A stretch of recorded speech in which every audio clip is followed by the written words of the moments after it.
Stewardship. Number one. Number one. Number one. Romans chapter 12. Romans chapter 12. If you don't have a Bible, cut with somebody. I know everybody has, but this is the extent to which I want you to participate. Romans chapter 12 verse 1. I beseech you therefore, brethren, by the mercies of God, pleading now, by the mercies of God, that ye present your bodies a living sacrifice, holy, acceptable unto God, which is your what? Can you read the last thing there? Which is your what? Which is your what? Reasonable service.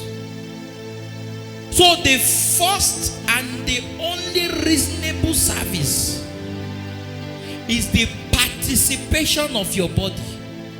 Is your availability, your physical what? Availability. So the Bible is telling us here that even if you send money or send greetings or send regards to the church, you are not reasonable. A reasonable service is characterized by what? Physical presence. When they were going to pick disciples, a disciple that will replace Judas, they talked about people who had perfect attendance. They talked about the people who had been following from the days of the baptism of John, making themselves what? Bodily available. So somebody who miss service is what? Is what? Unreasonable. So there are services. So in the services we have reasonable service and we have unreasonable service.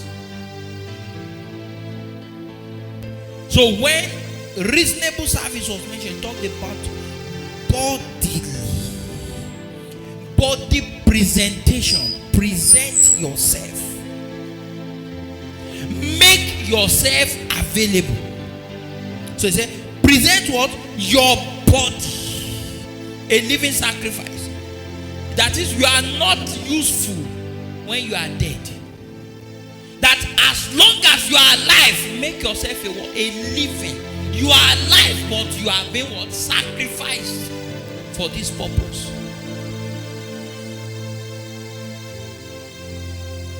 A living sacrifice. That your body is an active participant. A faithful participant.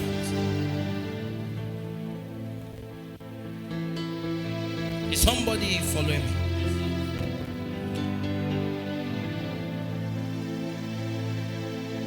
So God cannot use you in your absence. God cannot what? Use you in your absence. You must present yourself. Do you realize he said he's not going to force you. It's a voluntary decision. It's a voluntary what? Decision. To present yourself a living sacrifice, that you made up your mind to be spent and to be spent. To spend what? And to be spent. You are coming with the understanding of the fact that I will be used. A living sacrifice. So you are not coming ignorant. You are not just around and then trying to figure out what is going on. You came with an intention to be used.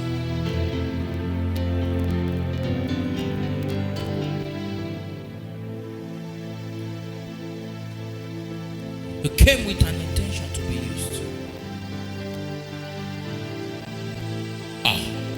Now people come. They say, I don't like the way the head of department talked to me. I don't like the way that pastor. Oh, you did not know you are what? a living sacrifice. In those days, I still remember clearly when we were small, following our parents to church. We go in the morning, the whole Sunday is gone. We go back home sometimes in the evening, from early in the morning. The whole Sunday is a living sacrifice. So why some people have gone to eat rice at home?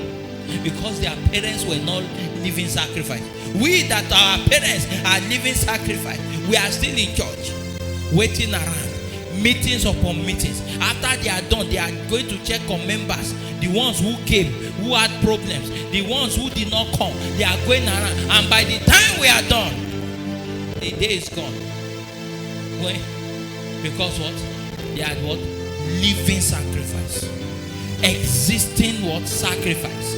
They were not people who were recognized after death as having physically alive. They were being spent for God.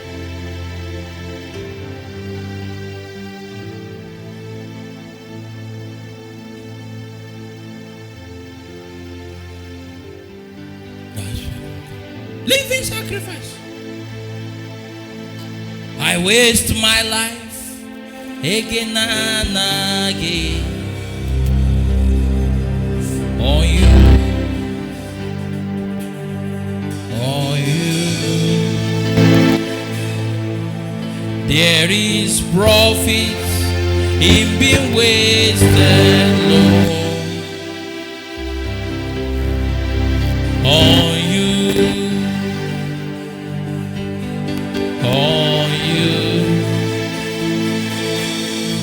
What a good you wasted, Lord,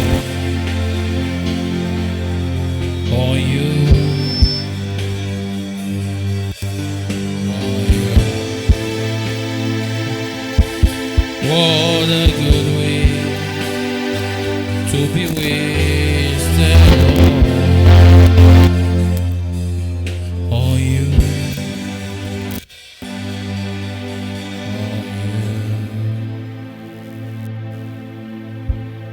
So he said what? To present your body. That's the first thing. The first protocol. To consciously and sensibly present yourself. Knowing with the foreknowledge of the fact that what?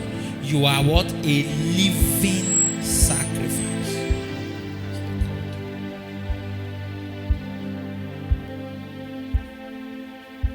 You're a living sacrifice. Number 2. He said what? Holy. Holy. That is, now that you know you are a living sacrifice, are you holy? Are you usable? Are you sanctified? Are you purified? Are you intentionally ensuring your purification? God does not use dirty vessels. Even if he wants to use them, you must be purified. God cannot use you in sin. You are not useful when your body is corrupted. So this is now an intentional decision to ensure that. That's why during we used to sing that song during our training. Purify, Lord, purify. Purify, Lord, purify. You need someone to use. Here I am, purify me for your glory. Purify, Lord, purify. That is to enter a state of purification, a state of sanctification. Intentionally, you are trying to maintain, to keep yourself branded new, to ensure that you are not fraternizing with sin, playing with sin. If not, whatever you do, even if you presented yourself as a living sacrifice, is a waste. Because when you give yourself, your body, no, he's talking about your body. Hope you know. He's talking about this same body. It must be holy. Intentional sense of purification. If not, your service is no longer reasonable. Your service is no longer reasonable. You may sing, but it's not reasonable. You may be an usher, but it's no longer reasonable because you are a sinful usher.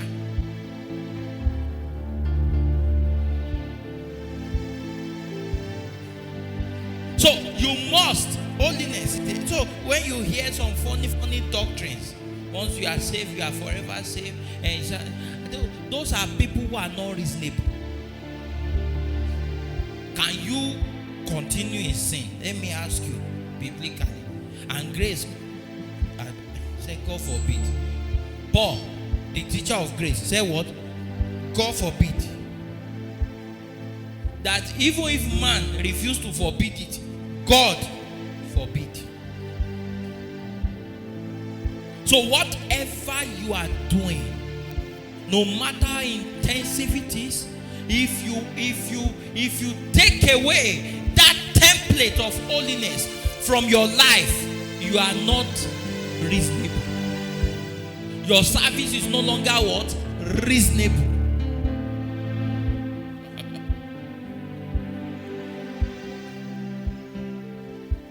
Holy. Holy. Say it must be what? Holy.